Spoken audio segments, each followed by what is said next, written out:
Hello বন্ধুরা, আমার নতুন ভিডিও আবার প্রত্যেককে স্বাগত। আজকে সকালেই আপনাদের বলেছিলাম যে এসএলএসটি সেকেন্ড নিয়ে ডিভিশন বেঞ্চে অলরেডি মামলা হয়েছে। তো আজকে রাজ্য সরকারের এবং যাদের যারা বঞ্চিত তারা কেস করেছিল, কিন্তু রাজ্য সরকারের হিয়ারিংটা আজকে হয়েছে এবং সারাদিন ধরে হিয়ারিং হয়েছে, প্রায় 12টা থেকে 2টো, তারপরে সেকেন্ড হাফে। তো যাই হোক, সেখানে যেটুকু উঠে এসছে, আমি সকালবেলায় আপনাদের অনুমান করেছিলাম যে এই রাজ্য সরকারের করা আবেদনের পরিপ্রেক্ষিতে কি হতে পারে বা কি হতে চলেছে।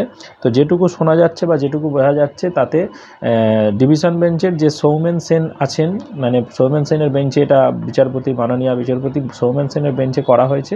তো তিনি আজকে বারবার বিভিন্ন রকম কৈফিয়ত চেয়েছেন এবং যেরকম সিঙ্গেল বেঞ্চেও প্রশ্নের মুখে পড়তে হয়েছিল, ডিভিশন বেঞ্চেও প্রশ্নের মুখে পড়তে হয়েছে। এবং এখানে যেটা বিশেষ করে প্রশ্ন করেছেন বিচারপতি এসএসসিকে, যে তোমরা নিয়োগকর্তা, এসএসসি হচ্ছে নিয়োগকর্তা, তারা কি করে একটা টেন্টেড, যারা চিহ্নিত অযোগ্য, সুপ্রিম কোর্ট থেকে তাদের আলাদা করে দেওয়া হয়েছে, তাহলে তাদের পরীক্ষা নিয়ে আপনাদের এত কেন মাথা ব্যথা? যদিও রাজ্য সরকার বা এসএসসির তরফে সেটা নানা রকম তার সাফাই দেওয়া হয়েছে যে তাদের একবার শাস্তি পেয়েছে, আবার কেন শাস্তি পাবে, আর্টিকেল 21 এতে ভায়োলেন্স হবে, এইসব নানা রকম জিনিস বলেছে। সারা জীবন কি তারা কোনো পরীক্ষায় বসতে পারেন, এরকম সুপ্রিম কোর্ট কিছু বলেনি, এইসব অনেক কিছু যুক্তি দিয়েছে।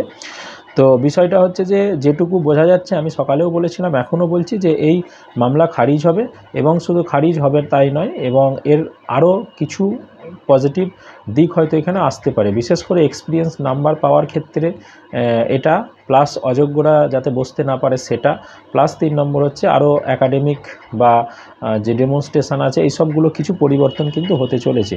আজকে যেটুকু শুনানি হয়েছে তাতে আরেকটা যেটা ভাইটাল বিষয় উঠে এসেছে, সেটা হচ্ছে টোটাল আজকে যেটা স্বীকার করেছে রাজ্য সরকার, যে 1801 জন, 18,000 মতন নিয়োগ হয়েছিল, তার মধ্যে 1801 জন মতন চিহ্নিত অযোগ্য। তো তার মধ্যে এখনও পর্যন্ত আবেদন করেছেন 180 জন, যেটা আজকে কোর্টে রাজ্য সরকার স্বীকার করেছে। তো এটা আর একটা ভাইটাল পয়েন্ট।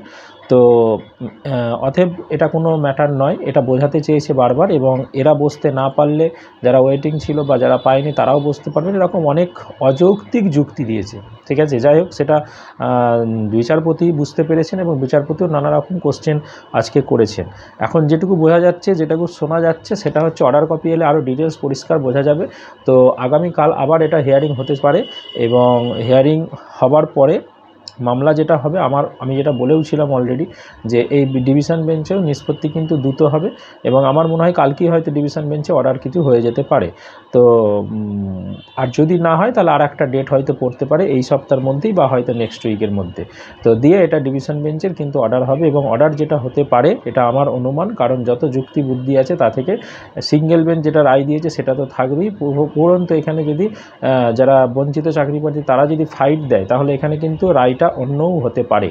মানে যেমন হচ্ছে ওই বললাম যে এক্সপিরিয়েন্সের নাম্বার বা অন্যান্য বিষয়ে কিছু, বা গেজেট পরিবর্তন বা নোটিফিকেশানটাই পরিবর্তন করার কোনো নির্দেশ আসতে পারে। তো তার জন্য আপনাদের অপেক্ষা করতে হবে এবং কাল পর্যন্ত দেখতে হবে কি হয় না হয়, এবং যা আপডেট আসবে বা অর্ডার কপিতে কি আরও মেনশন করা থাকে সেগুলো দেখে আমি পরবর্তী আপনাদের ডিটেলসে আপডেট দেবো। যারা নতুন আছেন অবশ্যই চ্যানেলের সাথে থাকবেন, এবং এই ধরনের সকল তথ্য সঠিক সময়ে সঠিকভাবে পাওয়ার জন্যে বেল আইকনটা অন করে রাখবেন। আর যদি কারো কিছু বক্তব্য থাকে, জানার থাকে, অবশ্যই কমেন্ট করবেন। ভালো লেগে থাকলে অবশ্যই লাইক করবেন। ধন্যবাদ।